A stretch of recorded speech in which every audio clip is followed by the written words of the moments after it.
So today's speaker, Dr. Dave Fujino,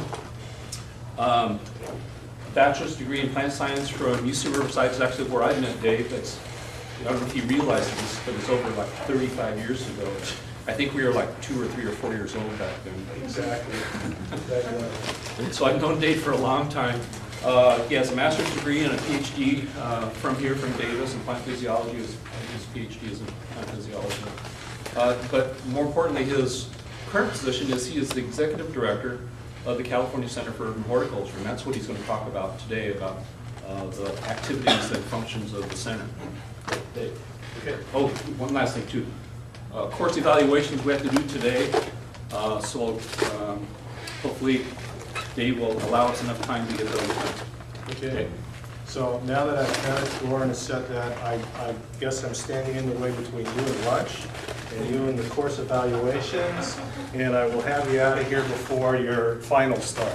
How's that for a promise? But so thank you, Lauren, very much. And just to make sure that we clear up any misnomers, we are not brothers, and we're not cousins, and we're not related, but we have known each other for a lot of years.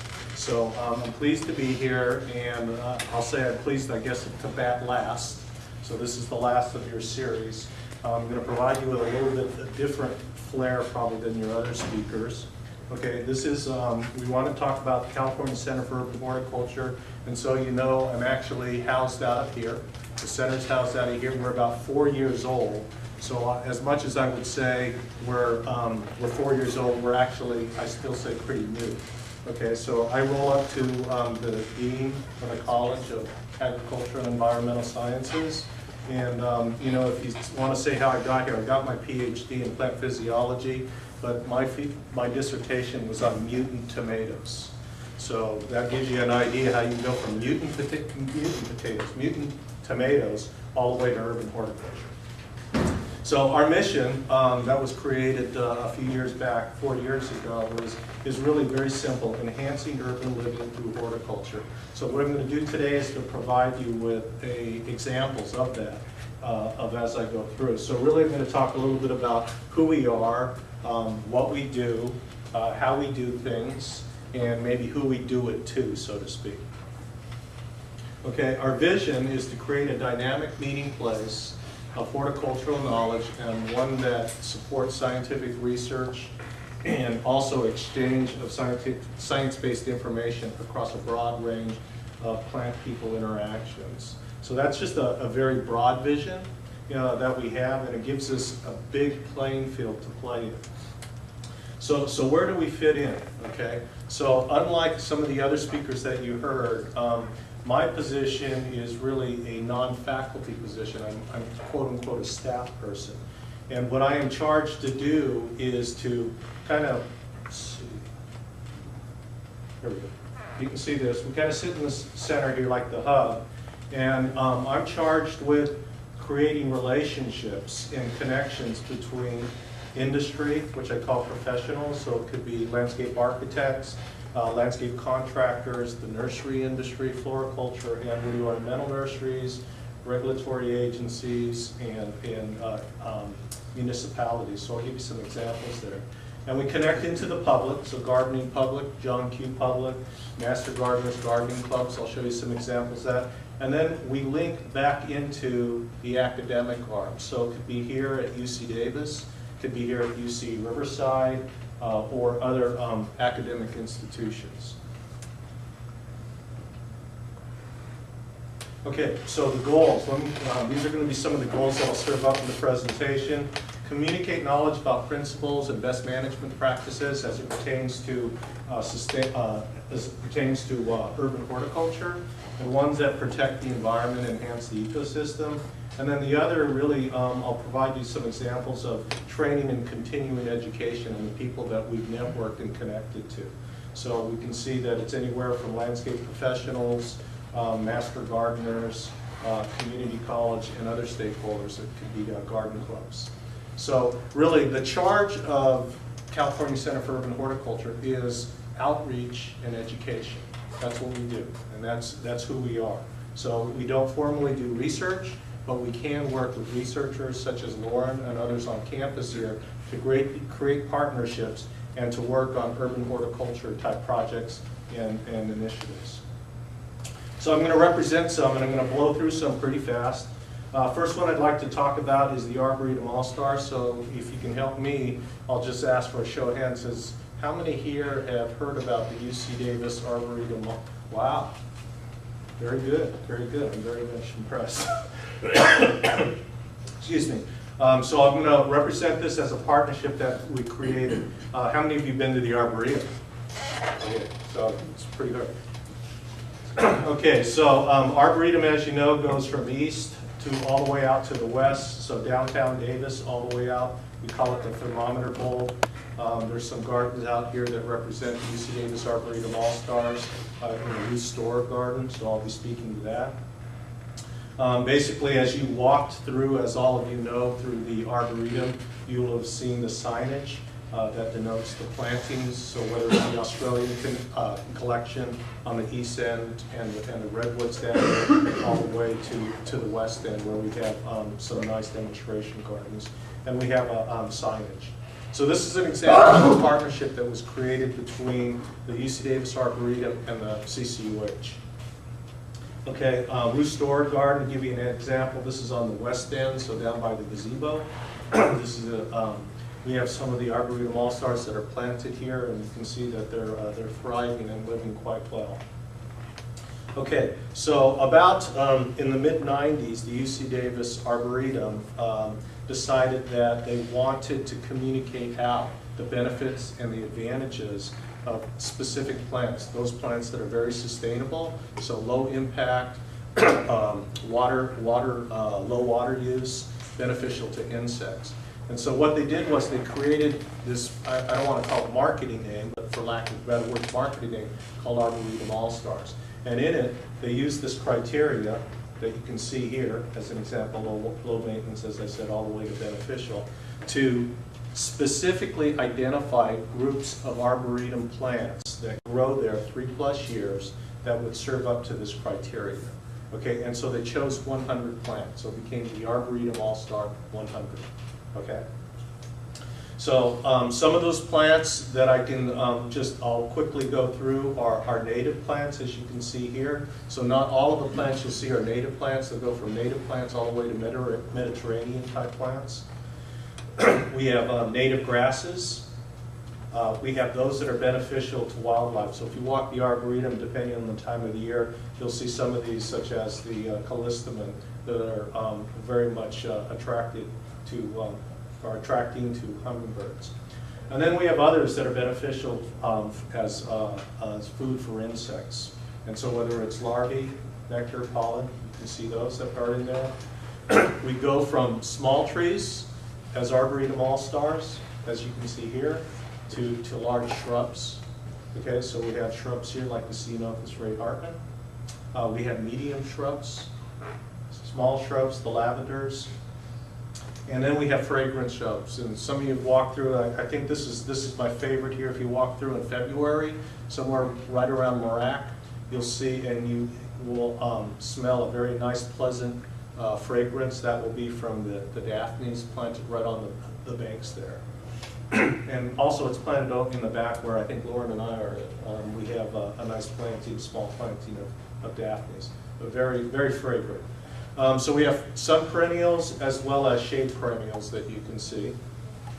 So what you can tell is, even though I blew through those rather quickly, is we have a lot of nice looking plants that are not necessarily, when people talk about native plants as being very dry, or how would I say it, very boring to look at, you can see that they're actually quite colorful. So some of the program elements that were created by the Arboretum were this nice booklet or brochure. So those that are interested, if you would like a copy, we have this. We worked very hard last year to develop partnerships that you see on the back. This has all the Arboretum All-Stars that are in it, and you're welcome to take a copy of that. All the information that you will see within this brochure is all represented on the Arboretum website. So we really are making an effort to drive people towards the Arboretum website. And you can see what the link is here. So the components of the program that we have is that we now have a searchable database online. So you can go online, put in all your requirements, whether it's water, shade loving, acid, or clay, and you can generate your own plant list for those conditions. The other thing, I'm going to skip this because I'm going to go into the retail program. Most recently, we brought up plant care and planting and maintenance tips because we promoted these plants as water conserving. The Arboretum sells them 7 times a year at the plant fairs, and people come in who are not necessarily knowledgeable gardeners. They see that it's water conserving, and guess what they do when they plant it? They don't water. So we had to create this here. Most recently, this past year, we came up with these planting plans. We had, and I think an LDA student was commissioned to help us out. She actually created this for us here. So you can scroll over any of these and bring up more specific plant description information for each of these plants. We did bring live under themes, so these plantograms, as I would call them, are native plant theme, beneficial to wildlife, and water conserving. So if you go on the website right now, you can pick this out, and people can get a feel for, if they want these types of plants, how they would group them in their yard. Okay, the other thing that I got involved in, so this could probably be a picture a little bit out of order here, is that I was asked to be a partner, and the center was asked to be a partner back in 2007. And so what the Arboretum wanted to do was to take those Arboretum All-Stars that they had in their Arboretum nursery and bring these to the retail garden centers of California. So they asked me if I would help them because of my background, and so like it or not, I volunteered. And this is what we were able to create 2 years later. This is at Lawn Garden Center down in Livermore, Alden Lane Nursery. So let me share with you the overview of the retail program. I'll talk to you a little bit more about that. This is that you have the Arboretum here. We utilize, and I'll talk a little bit about the master gardeners, a little bit about the research.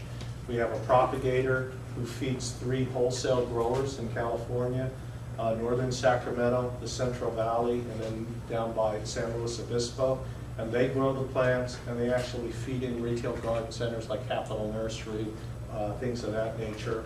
Even local here, the Davis Ace Hardware, and then they make their way to the public. So if you were to go to a retail garden center, such as Davis Hardware or Capital, what you would see for components of the program is that each of the Arboretum All-Stars within that black 1-gallon container, you would see one of these labels. It's called a picture tag, which is part of the program. And then also the retailers would display a bench card. So not all of them display the bench card, but all the plants that are in the UC Davis Arboretum All-Star program would have this picture tag label in it.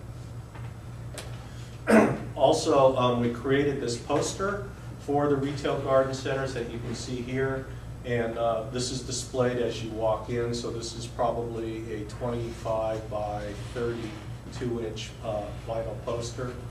And then with regards to 2010, this will give you an idea of where we are year to date. So we have the retail poster, a picture tag and bench card, which I showed you. We have 3 cooperating wholesale nurseries.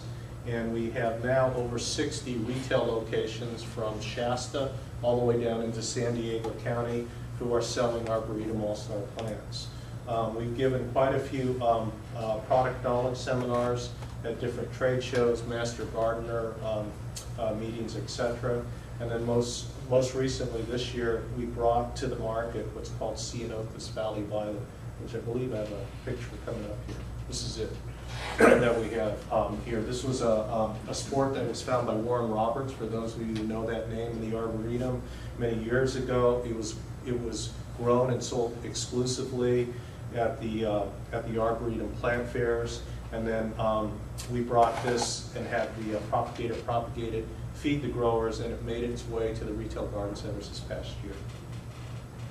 Okay, some of the other things that we did with the Arboretum All-Stars, we had some demonstration gardens. So to help educate the public, the consuming public, everyone know where the Terrace Garden is? Someone? Okay, Terrace Garden. Okay, Terrace Garden is believe it or not, that's the side of borders, okay? So the side of borders on, as we are facing the train and facing south, I guess, this would be on the east side of the building. There's the Terrace Garden. You can actually go there. It's all landscaped with Arboretum All-Stars. It's all signed. There's some hardscape. You can see the hardscape design, I believe, was donated by Michael Glassman. Is that right? Landscape architect out of Sacramento, who was a former student here. Landscape design. Landscape designer, sorry. That was a former student here, right? Was he? Yes. Yeah, Steve is, okay. Thank you. The other thing that we did was kind of neat is that we had a partnership, another partnership with a landscape construction and maintenance called Cadwood and Dorward. And I knew the president and CEO quite well, Dennis Doherty, and we came up with this idea. He thought, wouldn't it be nice if we had the Arboretum All-Stars demonstrated at a shopping center? So he worked with his company to find out a shopping center where they have the maintenance contract. And so for those of you who are familiar with the Bay Area, this is the Willow Shopping Center in Concord. Okay, so right off the 680, it's about 60 miles from here, or actually less than that, probably 50 miles from here. And we worked with the property manager, and we swapped out in spring of 2010, 11 of their beds, and then planted them with Arboretum All-Stars, all changed out and swapped out the irrigation system, put in water efficient sprinkler heads and smart controllers. And then on September 25th, we had a public opening. So we had a public opening. We invited the Master Gardeners. For those of you who know the Master Gardener program within California, this is the Contra Costa Master Gardeners. And we brought in some plants from a local grower, and then they sold Arboretum All-Stars as a benefit to their local Master Gardener program. And then we educated people in educational booths about irrigation and water efficiencies and sustainable practices. Okay, so let me talk to you a little bit about research partnerships. We took all those All-Stars, and a little bit you probably already know, this gentleman over here, Lauren, we partnered with Lauren and his former graduate student, Carrie Reed, and they actually have taken a subset of those Arboretum All-Stars and have done research in terms of water conservation trials. So Lauren may have already shared these slides with you, but he has now both sun and shade that they can look at under different irrigation frequencies. So you've been doing this now for 4 or 5 years. So 5 years, the trials have gone on. They go from anywhere from 80% ET all the way to evapotranspiration all the way down to 20%. So this is high water or irrigation frequency, as you see, to low. And so he's got this random design out in the field south of Davis here, and collects data, and then through Carrie's publication, as an example, you can see here she published the research findings on that. And like I said, the trials still continue today, and we hope to receive more funding and writing more grants to ramp the work out. Okay, the other thing that Carrie Reed did, Lauren's former graduate student, was to work with the county Master Gardener programs. So she worked with 13 different counties, you can see by the different stars here, and she was able to place these Arboretum All-Stars down into those counties in demonstration trial gardens where they're taking performance data. So how big is the plant? What is the plant? What does it look like? Does it get any pests and diseases? So it's not scientific information, it's more what I would call qualitative or performance information.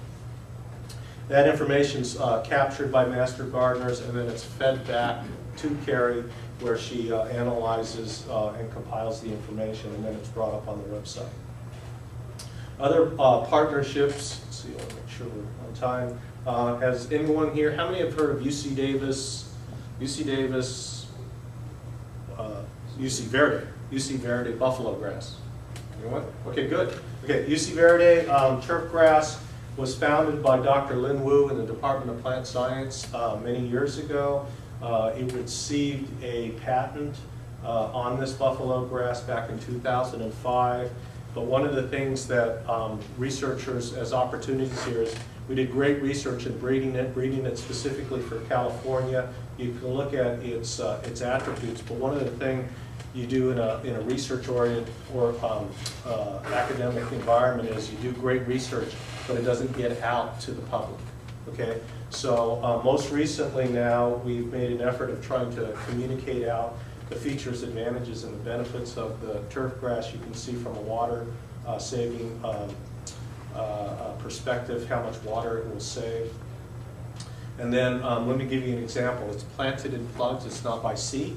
So this will give you an idea. It comes in these plug trays, and there's 2 weeks, but within 6 to 8 weeks, if you plant it up here in our climate somewhere in May, you'll have a nice established planting of UC verde. It's a warm season turf, so it does go dormant like crabgrass in the wintertime. Here's an example in Los Angeles that you can see here. So this plant date is the end of May, but by the middle of August, you can see you have a nice established turf here. Other applications that they have of UC verde goes from anywhere from residential to parks, schools and universities. I'll show you an example here. And then some just let it go all natural. It's just meadow grass. So they use it for bioswales. You can see some of the examples here. Soil erosion. It's used in commercial landscapes, stormwater retention, and then on median strips. And then the example I was going to use is about a year and a half ago was you can see in September '09. This is actually a very late planting. For those of you who know environmental horticulture, behind our building is the Hyatt Place. And in between the Hyatt Place, and which would be over here, would be the Graduate School of Management building and the new conference center, there is a planting. One is conventional turf that you can see that borders here. And this is all UC verde planted. It's about 10,000 square feet. If you actually go out there now, you'll know because you'll see this is dormant. So it'll be really light yellow, and then this will be all green. But this was an establishment year. But to give you an idea of the difference, once you start cutting back the water, this is being mowed at once a month in Davis, and this is being mowed every week. Conventional turf. So from a carbon footprint, low input, in terms of maintenance, you can not only the water, but you can see the difference in terms of the maintenance. Okay, so I'm going to go to honeybees real quick. How many know about colony collapse disorder? Okay, so and the plight of the honeybees or the disappearing bees.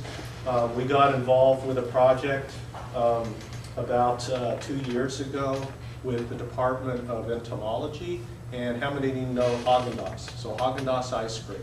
Okay, this was a fun one. So I was able to have a meeting with Haagen-Dazs and pitch them a program to create the first honeybee haven garden for the research honeybees at the Laidlaw facility, which is west of campus here. I don't know if some of you know where that is, but it's out right next to the airport. So, and for others know where the Baxter House used to be. Anyone know where the Baxter House used to be? Okay, so it was on the Wikipedia, that's how I know. So Haagen-Dazs has made a concerted effort the past 3 years to help the plight of the honeybee, the disappearing bee. They have a lot of bee-built flavors, they call it. And so the bee-built flavors that they're involved with the honeybee, they wanted to do something to help. So they created a couple of things. One is that they donated research money to Penn State on honeybees, and then to UC Davis. So they've now put in, probably donated over $300,000 to research at both institutions. So if you go to helpthehoneybees.com, you will see this logo come up, and you'll be able to drill into some of the things that I'm going to show you today here on the honeybees. So I was able to pitch to Haagen-Dazs a little fun program here, and what we talked about was we set up a contest, and you may have known about this contest, but it was to design a honeybee garden out at the Laidlaw facility. And so here's an example of the winning team, but we had over 36 entries, okay, that took place. We created the requirements definition, and I think if you look at the design requirements, here are the design requirements that we had here. Okay, you can see some of them. Provide a year-round food source, that needed to be a water source for the bees. You probably have heard about the river-friendly landscape guidelines from previous speakers, so we put that in, that they had to serve up to those guidelines. We talked a little bit about that they had to have a maintenance program provided for that was low cost. So these folks here were the actual winners of the contest. They were a Bay Area landscape architecture team, I should say. So they had a very unique team, and if you're interested, I can tell you a little bit more about them after the talk. But they created this design here. So this was the actual design that won. I can tell you that out of 36 entries, they came from all the way from Germany to England. We had a lot of them from students from Michigan State. I don't want to say for some reason, but they probably didn't have a lot to do in December, which was the competition. So we had a lot from Michigan State and the students there, and this probably is not known, but we had a student team out of Davis who came in third. So they made it all the way to third place. It was really, and the three were really tough to choose from, challenging to choose from, so they should feel very good about where they placed. This is the plot of ground, that you can see here. And I think in the background here is the airport. So this is July of 2009.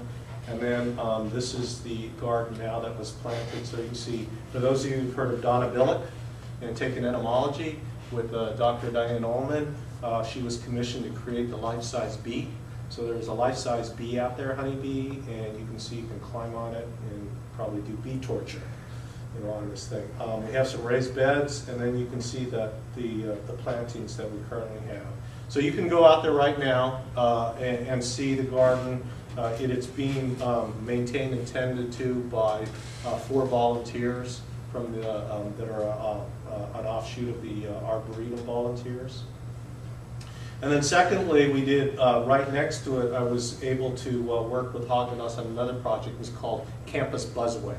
Okay, and Campus Buzzway was that Haagen-Dazs created a design competition, not a design competition, a competition where they put 3 different wildflower blends, and they promoted it through selected universities throughout the U.S.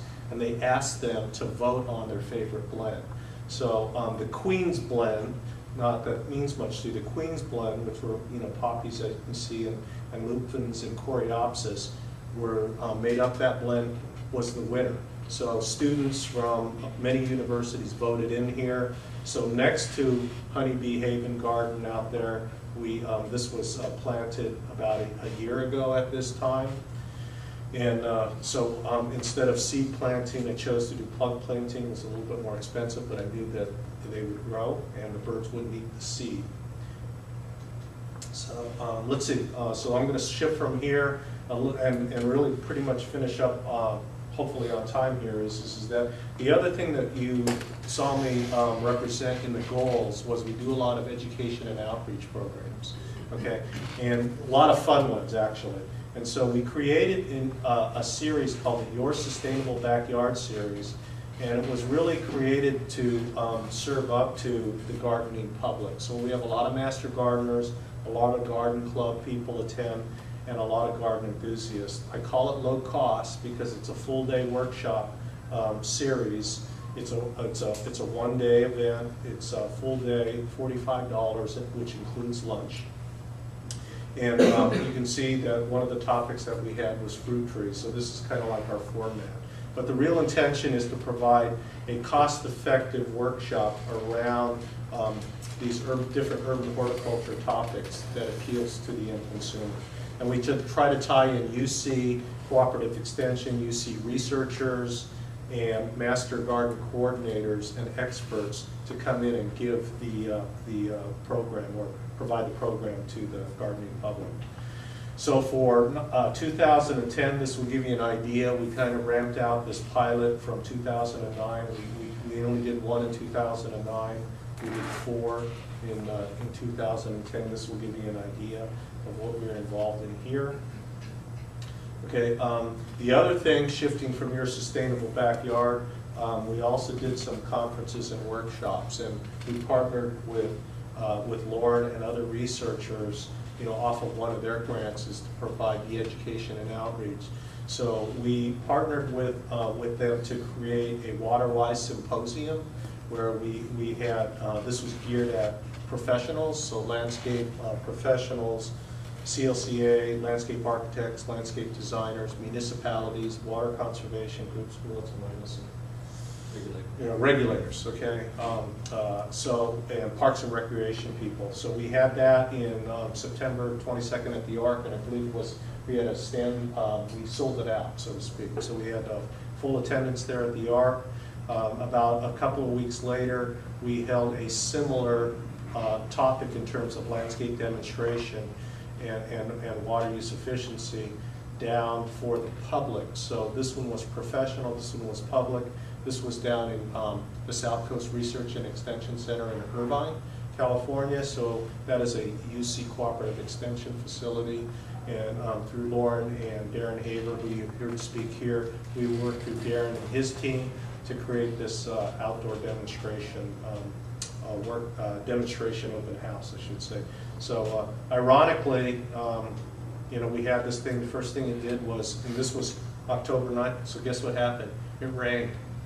Yeah, it was great. So the other thing, just to finish off your sustainable backyard for 2011, if you're interested, here are the topics that we have proposed.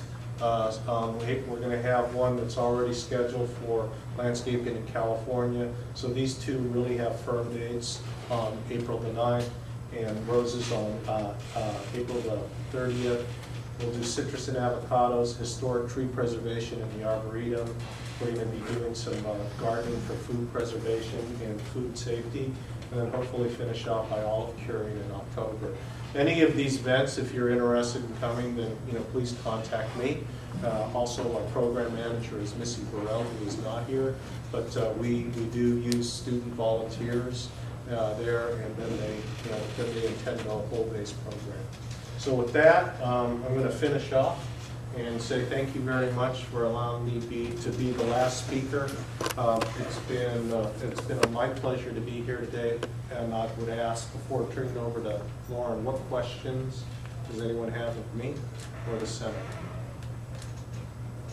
You let me know if you go. There's one question. Yes. Was it the buffalo grass? Where did you say that demonstration area was?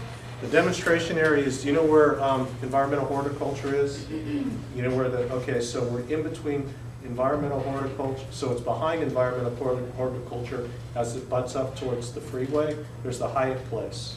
So if we were to left, I guess this is south, this way? It's south this way. So if you look at I-80, you'll see the Hyatt. Right next to the Hyatt, you'll have, the buffalo grass. It's about 10,000 square feet.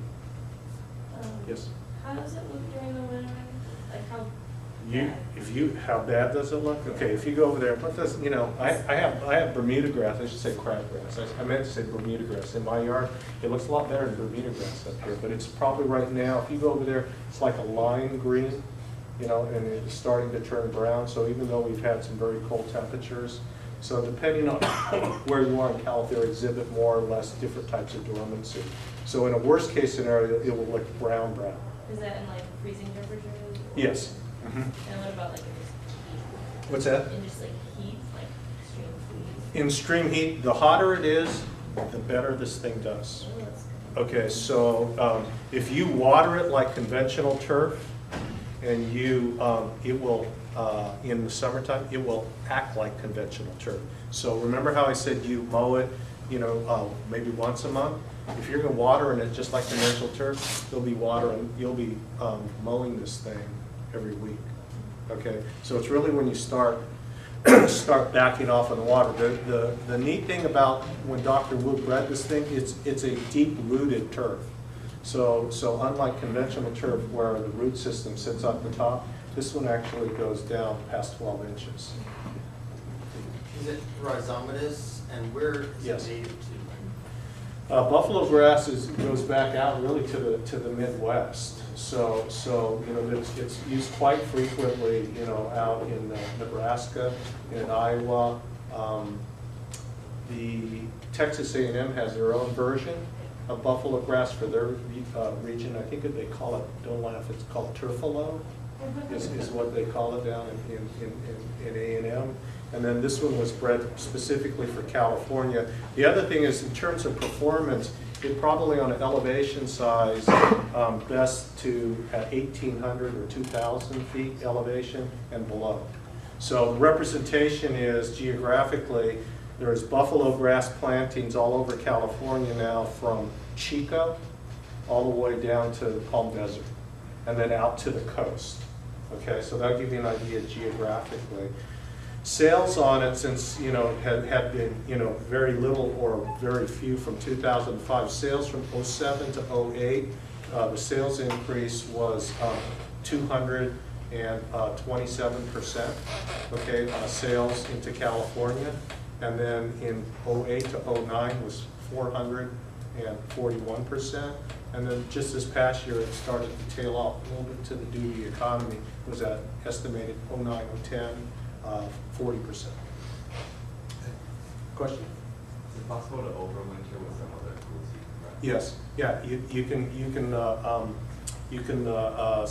reseed over it. Absolutely. Or in Southern California, they use dye, biodegradable dye. So because they want that green look the whole year, so they dye the turf, brown turf. Yeah. But yes, you can reseed it over. Anything else? Thank you. All right, thank you, very Dave. much. All right, your last